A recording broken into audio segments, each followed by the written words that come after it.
जन्म हुआ तो जन्म लेते ही श्री सुखदेव जी महाराज जंगल की तरफ जाते। जैसे जन्म हुआ तो जन्म लेते ही सुखदेव जी महाराज जंगल की तरफ चलने लगे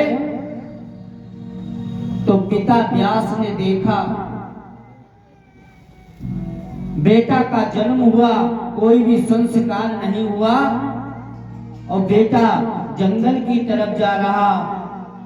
जन्म से लेकर मृत्यु तक 16 संस्कार होते हैं, पर यहाँ पर व्यास जी महाराज के पुत्र सुखदेव जी महाराज कोई भी संस्कार नहीं हुआ और नंगे पैर भाग खड़े। तो पिता व्यास पीछे जा रहे, बेटा रुक जाओ, बेटा रुक जाओ। बेटा जंगल जा रहा, पिता रोक रहे। व्यास जी ने कहा बेटा रुक जाओ, रुक जाओ, अभी आपका कोई भी संस्कार नहीं हुआ, आप ठहर जाओ। पर सुखदेव जी महाराज पीछे मुड़कर नहीं देख रहे। पीछे मुड़कर क्यों नहीं देख रहे?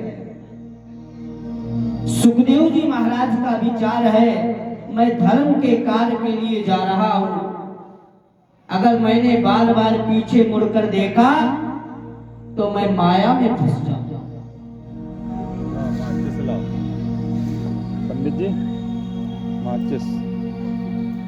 बोली हनुमंत लाल की जय। सुखदेव जी महाराज चलते जा रहे। पिता व्यास कह रहे बेटा रुक जाओ, बेटा रुक जाओ। तो जैसे घनघोर जंगल में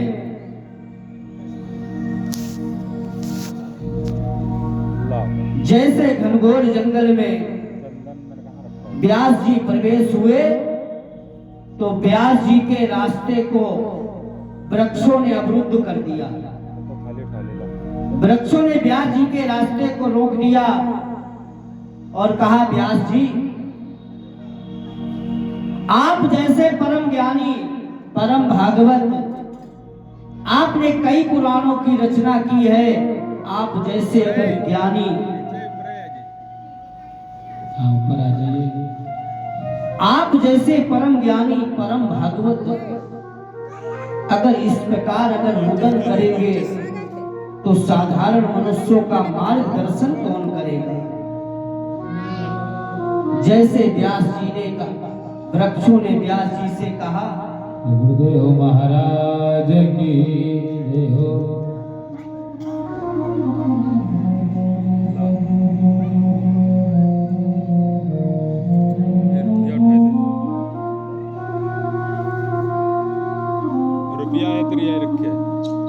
बोलिए हनुमंत लाल की जय हो।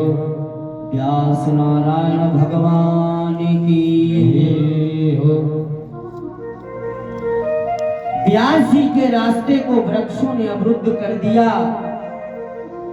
आज यहाँ पर बड़ा ही सुंदर परिचय दे रहे वृक्ष। वृक्षों ने कहा व्यास जी आप एक बेटा के लिए रो रहे हो, जो बेटा आपके धर्म के कार्य के लिए जा रहा है, आप उसके लिए रो रहे हो। तो व्यास जी ने कहा वृक्षों देखो एक बात बताएं, जीवन में भगवान ने सभी को ज्ञान दिया है और सभी के पास कुछ ना कुछ ज्ञान है। कभी ये अभिमान नहीं करना चाहिए कि हम ही ज्ञानवान हैं, हमारे पास ही ज्ञान है। आज यहाँ पर देखना वृक्षों ने व्यास जी को कैसे समझाया। आप तो परम विद्वान हो। तो व्यास जी ने कहा वृक्षों से अब आप हमें कोई उपदेश मत करो, मेरा बेटा जा रहा है। तो वृक्षों ने जैसे कहा व्यास जी आपका ये बेटा आपको आपकी पत्नी के माध्यम से प्राप्त हुआ है, आप इस बेटे के लिए रो रहे हो, आप परम ज्ञानी हो। वृक्षों ने कहा, मैं अपने इस शरीर से हजारों पुत्रों को जन्म देता हूं। अब यहाँ पर व्यास जी और वृक्षों के बीच में संवाद हो रहा है। कहा, आप एक बेटे के लिए रो रहे जो पत्नी के माध्यम से प्राप्त हुआ है। और वृक्षों ने कहा, मैं अपने इस शरीर से हजारों पुत्रों को जन्म देता हूं और दूसरों की क्षुधा मिटाने के लिए मैं अपने पुत्रों को दे दूं। भाई, आम वाले जो पेड़ होते हैं, परीक्षित जी, आम वाले जो पेड़ होते हैं उनमें जो फल लगते हैं वो उनके पुत्र ही हैं। पर आज यहाँ पर व्यास जी महाराज ने वृक्षों की बात को नहीं माना। विचार किया, मैं तो ज्ञानी हूं, परम भागवत हूं। तो व्यास जी ने विचार किया, वृक्ष ऐसे हमें जाने नहीं देंगे। तो व्यास जी ने दूसरे रास्ते से जाकर पीछे भाग रहे। बेटा आगे जा रहा, बेटा रुक जाओ, बेटा रुक जाओ। पर सुखदेव जी महाराज रुक नहीं। बिरहा कातर आजुहाम, बेटे के लिए व्यास जी रो रहे, बेटा रुक जाओ। जैसे पिता की रुदन व्यास जी ने, सुखदेव जी ने सुनी तो सुखदेव जी अंततः रुक गए। व्यास जी पास पहुंचे, कहने लगे, बेटा तुम्हारा कोई संस्कार नहीं हुआ, आप ऐसा करो, घर वापस चलो। जैसे व्यास जी ने कहा, बेटा तुम मेरे अकेले पुत्र हो, मेरी इच्छा है कि आप घर पर वापस चलो। तो यहाँ पर आज सुखदेव जी महाराज ने कहा, पिताजी मैं आपके साथ चलने के लिए तैयार हूं, पर मेरे एक प्रश्न का आपको उत्तर देना पड़ेगा।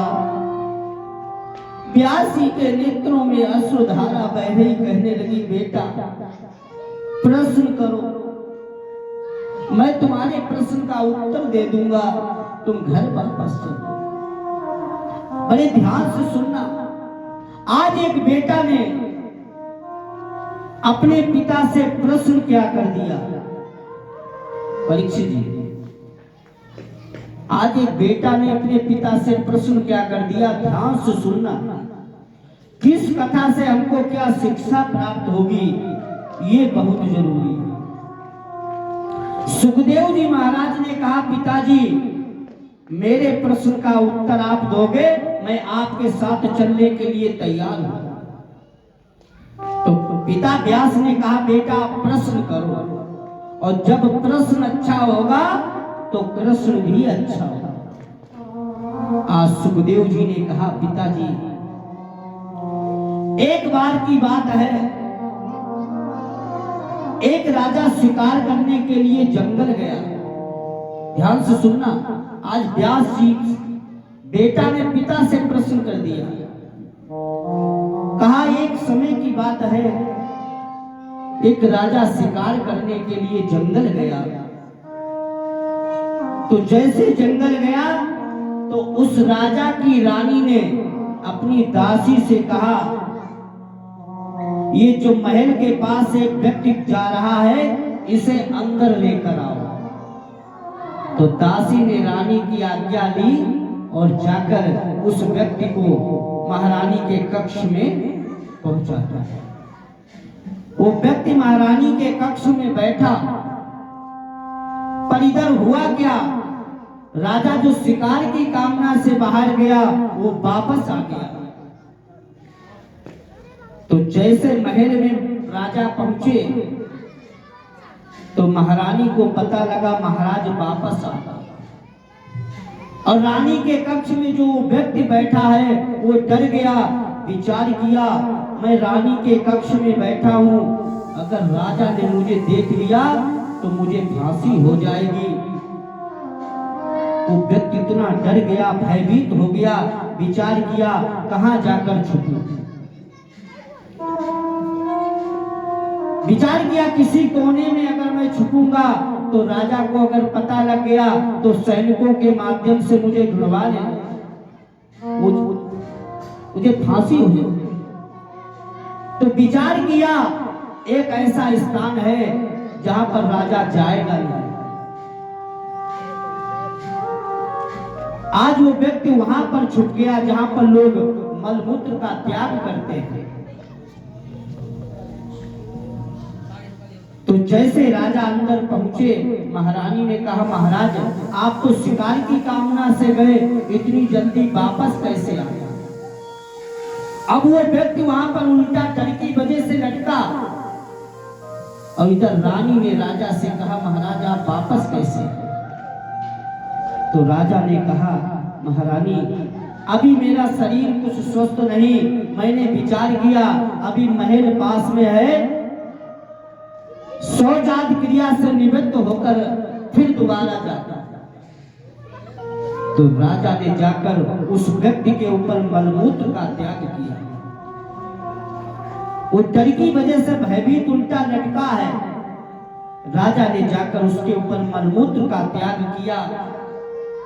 प्रातः जब हुई, सफाई करने वाले जो लोग आए उन्होंने देखा प्राचीन समय में उस प्रकार से बनती थी। तो सफाई करने वालों ने देखा ये व्यक्ति उल्टा लटका, उसे ठेली में लादकर सरोवर में जाकर स्नान। पिताजी उसका स्नान हो गया सरोवर। पिताजी कुछ समय व्यतीत हुआ, राजा फिर से शिकार करने के लिए गया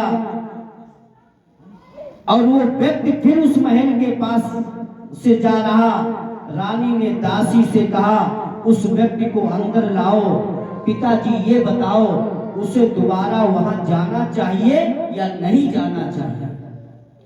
जैसे सुखदेव जी ने कहा तो व्यास जी ने कहा बेटा जिसकी पहली बार में ऐसी दशा हो गई हो, जिसके ऊपर मलमूत्र का त्याग हुआ हो, उसे बेटा वहां दोबारा नहीं जाना चाहिए। जैसे व्यास जी ने कहा उसे दोबारा वहां नहीं जाना चाहिए। सुखदेव जी प्रसन्न हो गए, कहने लगे पिताजी हमारी तो विजय हो गई। तो व्यास जी ने कहा बेटा तुम्हारी विजय कैसे हो गई? तो कहा पिताजी आपने कहा उसके ऊपर मलमूत्र का त्याग हुआ हो, उसे दोबारा नहीं जाना चाहिए। तो पिताजी आप ध्यान से सुनो, मैं भी माँ के गर्भ में उल्टा लटका रहा, मेरे ऊपर भी मलमूत्र का त्याग हुआ है, मुझे कितनी पीड़ा को सहन करना पड़ा। जैसे आपने कहा उसे दोबारा नहीं जाना चाहिए, उसी प्रकार पिताजी मैं भी माँ के गर्भ में जाना नहीं चाहता हूँ, मैं भगवान के भजन के लिए जंगल में जाना। आज व्यास जी बड़े उदास हो कहने लगे बेटा मेरी इच्छा थी कि तुम वापस चले आओ, पर तुम्हारा ऐसा प्रश्न है, उस प्रश्न से मैं परास्त हूं। सुखदेव जी महाराज जंगल की तरफ जा रहे। सुखदेव जी महाराज का विस्तार पूर्वक जन्म कैसे हुआ, इस भारत भूमि पर भागवत का प्रादुर्भाव कैसे हुआ, आइए दो बार भगवान का संकीर्तन, सुखदेव जी का विस्तार पूर्वक जन्म और भारत भूमि पर भागवत का प्रादुर्भाव कैसे हुआ। सभी लोग दो बार भगवान का संकीर्तन बोले, उसके बाद में भगवान की पावन कथा।